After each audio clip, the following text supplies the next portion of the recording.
So you have your most recent album, Pressure Machine. I mean, that's more about Utah than Sam's Town is even about Nevada. I mean, it's very small town Utah. And there's one lyric in there that just kind of punched me in the gut, and it goes, I don't know if you know this one. This whole town is tied to the torso of God's mysterious ways. And I just felt that. I mean, as a member of the church. So how did you see in those stories, kind of those raw stories, how did you see yourself through those? Yeah. So for those who aren't familiar, I'm an ambassador for Las Vegas for a long time, and it's became ingrained into the Killer's identity. It was it's a big part of who we are, and we're so we're proud to be from there, and we love it. But I was sort of keeping under wraps that my formative years were spent in rural Utah, like real rural, Nephi, Utah, and which some of you will be familiar with. And I'll be the first one to bring up COVID. Have we brought up COVID yet? No.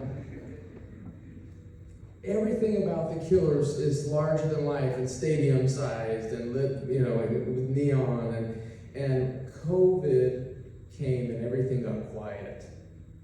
And I had these experiences and these observations from that time of living in Utah that finally had enough quiet to be heard, is the way that I look at it. And they came out and just fell into my lap. And I just couldn't believe how much I had absorbed and how much I remembered. And they were just waiting to come out. And so we were able to make this record, Pressure Machine. Right in the middle of COVID, we were lucky enough to, during the lockdown, get together. And so the reason I think what you're gravitating towards is, and what I was gravitating towards is, it was the first time that I had met some outliers and some people that were not subscribing to the church. And funnily enough, that was at the golf course. I wish I could see people. But I would go golfing, and there was a subculture of guys that were golfing that they were not having it. And so my mom and dad dropped me off there, and I'm around these people, and they have no idea. They think they're safe, leaving their kid at a golf course. And I was exposed to some new things, and that combined with what I'm seeing now in the world as people becoming less religious, I think that was just the perfect storm for me to be able to create this record. Wow, it's a really powerful record because it feels like even though they're small town individual stories, it has that universal relevance, and we've all known people like that in some situation. So you have that kingdom of God is a pressure machine. Yeah. I mean, can anyone relate here? That's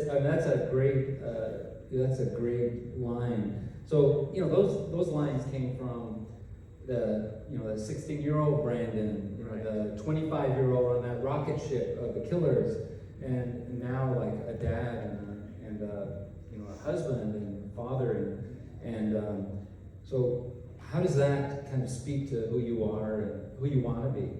Yeah, I think it's sort of I'm not trying to generalize too much, but I think I tried to speak and be a voice for some of these people whose stories that I had recognized, and I have those experiences myself. I don't know how many people here. I know from what I've told, about half of you here are going to be affiliated with the Church of Jesus Christ of Latter-day Saints. Some of you are going to be, I see, recognized fans. I see all that. So we're taught if you're born before the 21st century. There's a scripture that says, "Be ye therefore perfect, even as your Father which is in heaven is perfect." And if you don't have the right parents, to give you a little context, that can be a tough set of words to go up against and face the day with. And my heart goes out to a lot of people that struggle with that.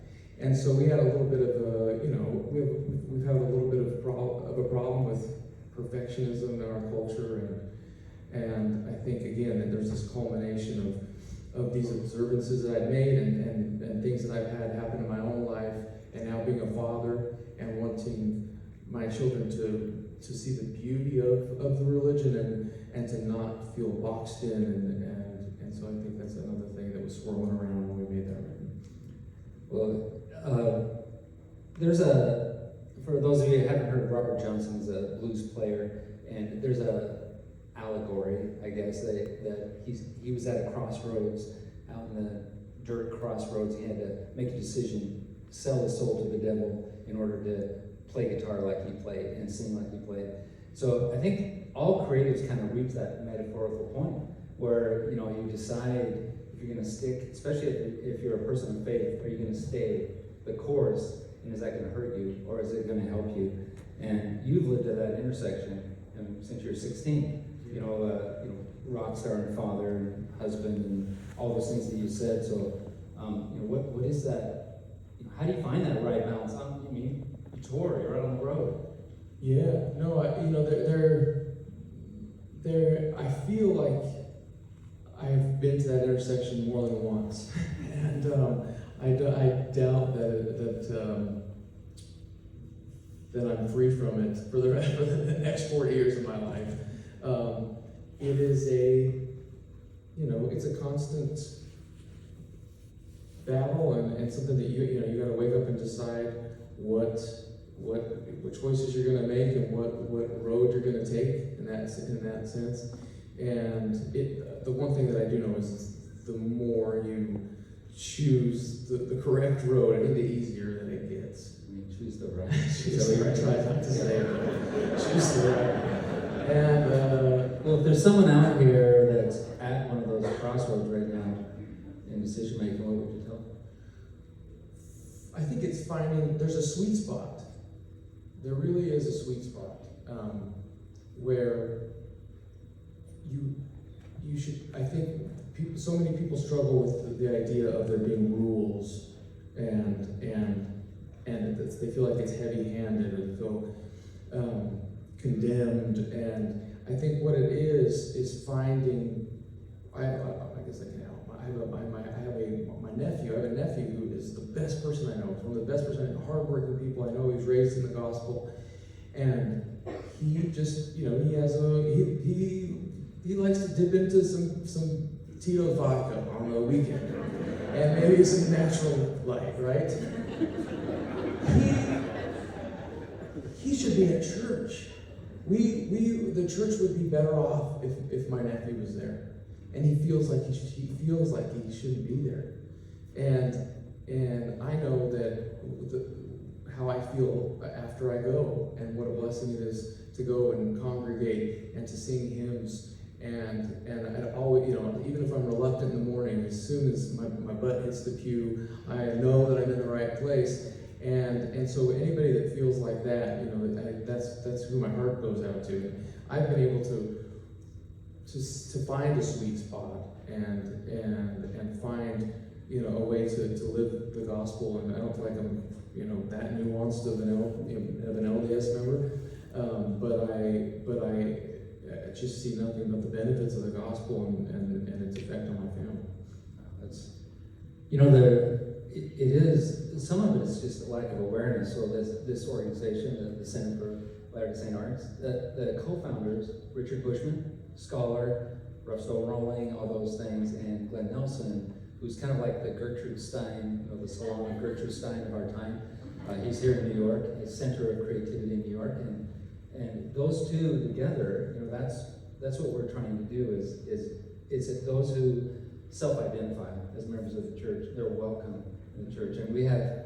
And through that, we were uncovering all these people. A member of the New York Dolls was a member of the church, and one of the most famous in the world avant-garde composer, Lamont Young, and art and Metropolitan Opera singers, and all these people that are members of the church here. And so it's kind of redefining, who you are within the church.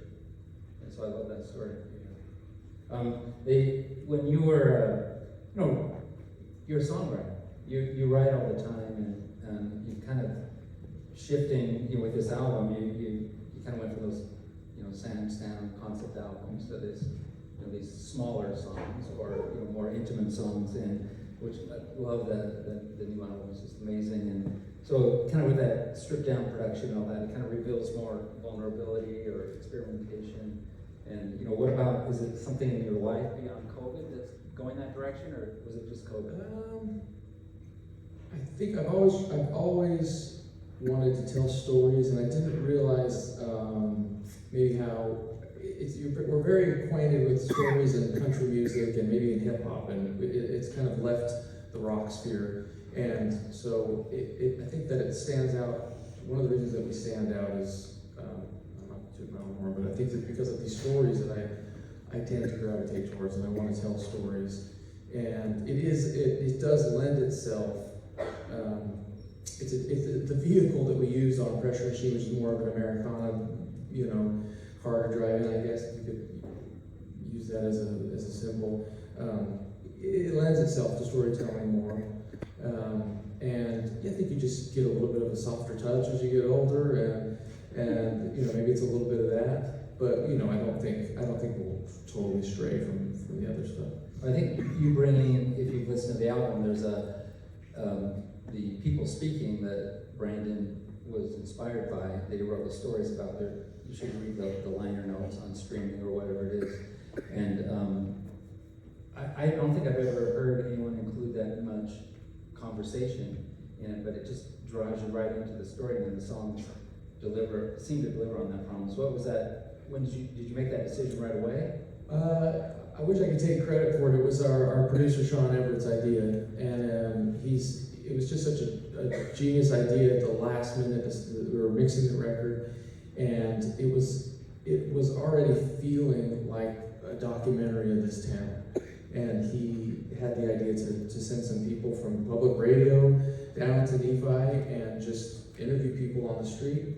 And so we all got a new word out of it, interstitials. And so there are people in these interstitials in between the songs, and some people just hate it, and some people love it.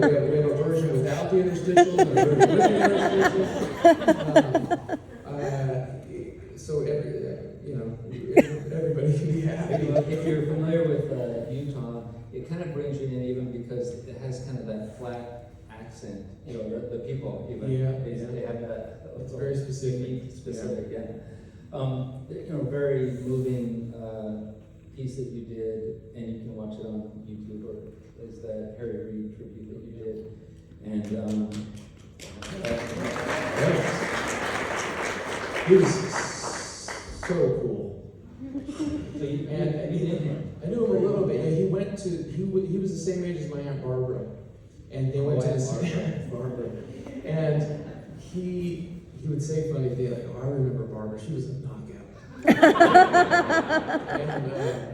and he would.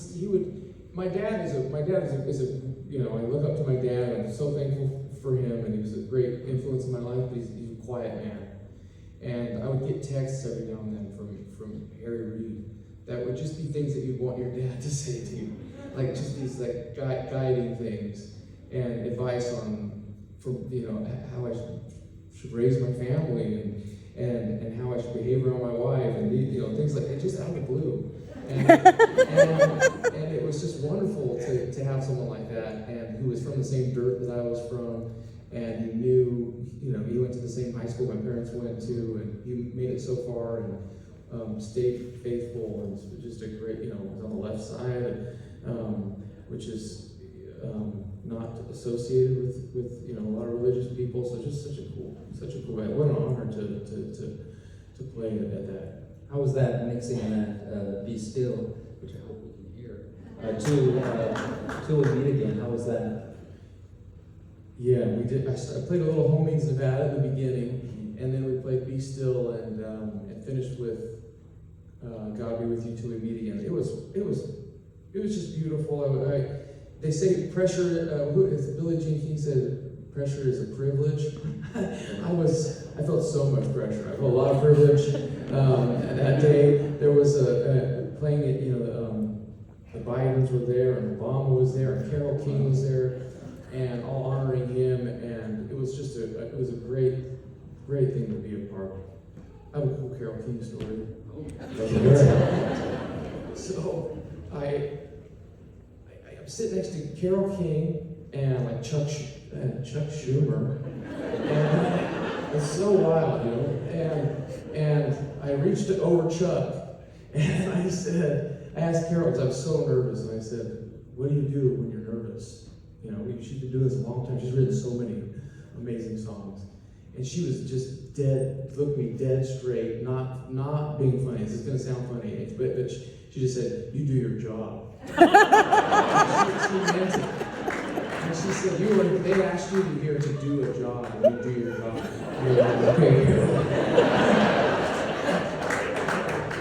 And so I'll never forget that. Yeah, that's really cool. Hey, can I ask you this is a very personal question, but I've heard you said that, you know, your dad's proud of you. What is he, and I'm sure he was worried about you. Yeah. For some years, so how does he say, I mean, you said through, you know, you got some roundabout, but how is he proud of you? Well, I think a lot of it is mysterious to him. I think I'm as mysterious to him as he is to me. Because my family wasn't musical. They just, you know, he played music. He loved Johnny Cash, and he played Waylon Jennings and a lot of that stuff. So that was on, but nobody was artistic or creative. What happened was we inherited a piano from my mom's grandma, and in a horse trailer they brought all my grandma's belongings and into our house. Wow. And we had her for the last year of her life, and that's Dixie. And so she was my great grandma, and we put this upright piano in the corner of the house, and it was more like ornamental. It wasn't, nobody was going to play it. And me and my two sisters took lessons, and they sort of bowed out real quick, my sisters, and I stuck with it. And so it's always just been, you know, he's just sort of been at a distance watching or hearing or telling me to stop or, you know, whatever it is. And but he just doesn't understand. But I think it's just something that anyone would be, you know, proud of their child for being able to, you know, to follow through on something. And he knows that when I go to work, I think of him. When I go to the piano, I think of him getting up at 4 in the morning to go to the grocery store. He worked in the produce section and at Smith's, and that's, I think of him, you know, of him, and I think he sees that aspect of it, of me going and, you know, and putting the work in, and he likes that too. That's great. Thank you for sharing that. Yeah. I personally have heard a few times when I mention to someone that I'm a member of the church, they say, "Yeah, that's funny. You don't look like a Mormon." I'm sure in your profession, you're not checking off any of the boxes. You know, I'm a returned missionary. You know, and I did all the things, but you know, I chose a profession where there aren't a lot of members of the church, and so did you. So I'm sure you get that a lot from, although it's pretty out there now that you've never tried to hide it. So, you know, you talk publicly about it, including, you know, some interviews that I saw were difficult, you know, looking at a few of them. But what is, you know, when people ask you about that, because they always like to bring that up, you know, your faith. They question it sometimes, and sometimes admire it, but what is it, how do you wish they would ask that question? Oh, it's never been too much of a problem. Okay. I've been really lucky. You know, there are other bands that are maybe they are affiliated with other religions, they don't get asked as much. I think people are just curious still about our religion, and there's still a lot of misinformation or, you know, just a lot of, it's a little bit mysterious too, I think, to people. Oh, yeah. So I understand it. Yeah. But you know, there was a time when I was younger,